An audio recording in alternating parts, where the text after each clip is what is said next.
Electronic voting machine यानी EVM Bharat में चुनाव प्रक्रिया का सबसे महत्वपूर्ण अंग बन गई है। भारत के लोकतांत्रिक प्रणाली में इसकी अहमियत इस बात से समझी जा सकती है कि करीब 2 दशक से हर संसदीय विधानसभा चुनाव में इन्हें इस्तेमाल किया जा रहा है। अपने 45 साल के इतिहास में ईवीएम को शंका और आलोचना और आरोपों का सामना करना पड़ा है, लेकिन चुनाव आयोग का कहना है कि स्वतंत्र और निष्पक्ष चुनाव कराने में ईवीएम की बहुत अहम भूमिका निभाई है। ईवीएम में गड़बड़ी या इसके जरिए धांधली से जुड़ी चिंताओं को दूर करने के लिए चुनाव आयोग ने समय समय पर कई कोशिशें भी की हैं। फिर भी लोग द्वारा ऐसा क्यों कहा जाता है कि ईवीएम के जरिए चुनावों में धांधली की जाती है। इस वीडियो में हम जानेंगे कि ईवीएम क्या है, ये कैसे काम करती है, इसका इस्तेमाल कब शुरू हुआ, इन्हें बनाने में कितना खर्च होता है, ईवीएम को किस प्रकार हैक किया जा सकता है, क्या होती है ईवीएम और ये मत पत्र से कैसे अलग। ईवीएम का मतलब है इलेक्ट्रॉनिक वोटिंग मशीन। ये साधारण बैटरी पर चलने वाली एक ऐसी मशीन है जो मतदान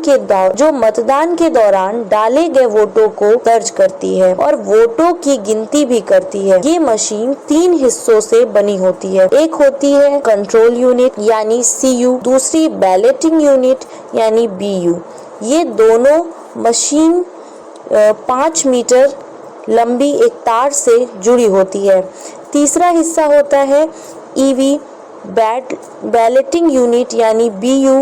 वो हिस्सा होता है जिसे वोटिंग कंपार्टमेंट के अंदर रखा जाता है और बैलेटिंग यूनिट को पोलिंग ऑफिसर के पास रखा जाता है।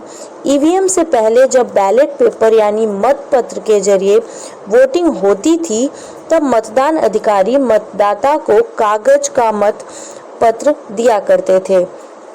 फिर मतदाता मतदान कंपार्टमेंट जाकर अपने पसंदीदा उम्मीदवार के आगे मुहर लगा देते थे।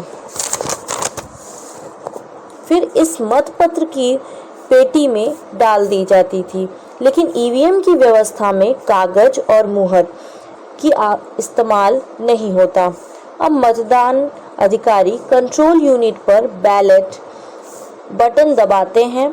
उसके बाद मतदाता बैलेटिंग यूनिट पर अपने पसंदीदा उम्मीदवार के आगे लगा नीला बटन दबाकर अपना वोट दर्ज करते हैं। ये वोट कंट्रोल यूनिट में दर्ज हो जाता है।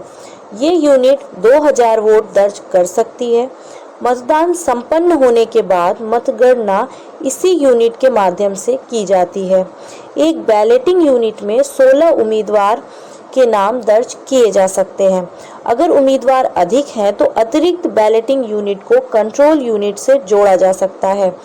चुनाव आयोग के अनुसार ऐसी 24 बैलेटिंग यूनिट एक साथ जोड़ी जा सकती है, जिससे अधिकतम 384 उम्मीदवारों के लिए मतदान करवाया जा सकता है।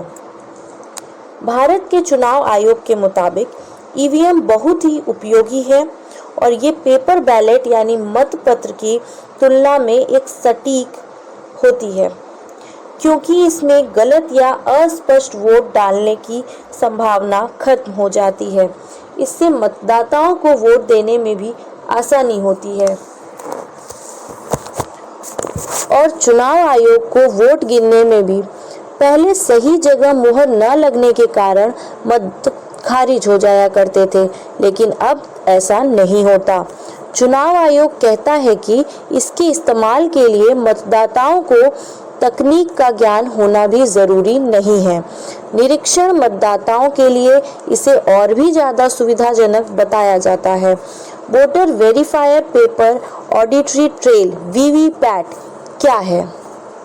ईवीएम को लेकर कई राजनीतिक दल आपत्ति जताते हैं।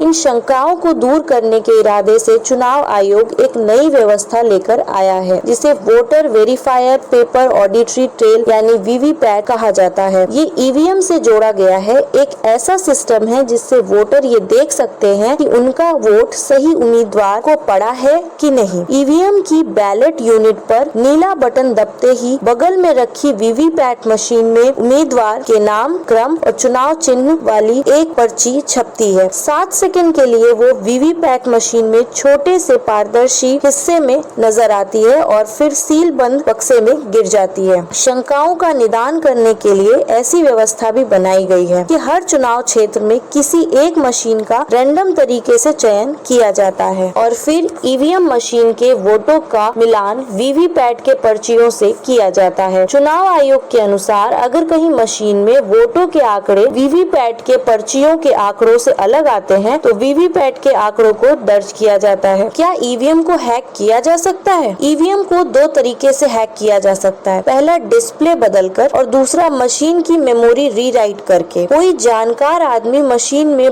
ब्लूटूथ डिवाइस के साथ डिस्प्ले लगाकर वोटिंग के बाद सील करते समय उसमें मनचाहा वोट दिखा सकता है और बाद में वोट काउंट को बढ़ाया जा सकता है। दूसरा तरीका मशीन की मेमोरी की अपने डेटा के साथ रीराइट करके। हालांकि ये इतना आसान नहीं है क्योंकि मशीन की सॉफ्टवेयर एम्बेडेड है, उन्हें ना ही निकाल सकते हैं और ना ही डाल सकते हैं, लेकिन ये काम भी जबरदस्ती संभव नहीं है।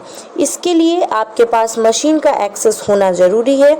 ऐसे में ये काम बहुत मुश्किल है क्योंकि इतना प्रोसेस आपको कई मशीनों में करना होगा जो किसी जंग जीतने से कम नहीं है। मई 2010 में अमेरिका विश्वविद्यालय के वैज्ञानिकों ने दावा किया था कि ईवीएम को हैक किया जा सकता है। आप इस पर क्या सोचते हैं? क्या ईवीएम को हैक किया जा सकता है? कमेंट में जरूर बताएं। ये वीडियो देखने के लिए आपका बहुत धन्यवाद।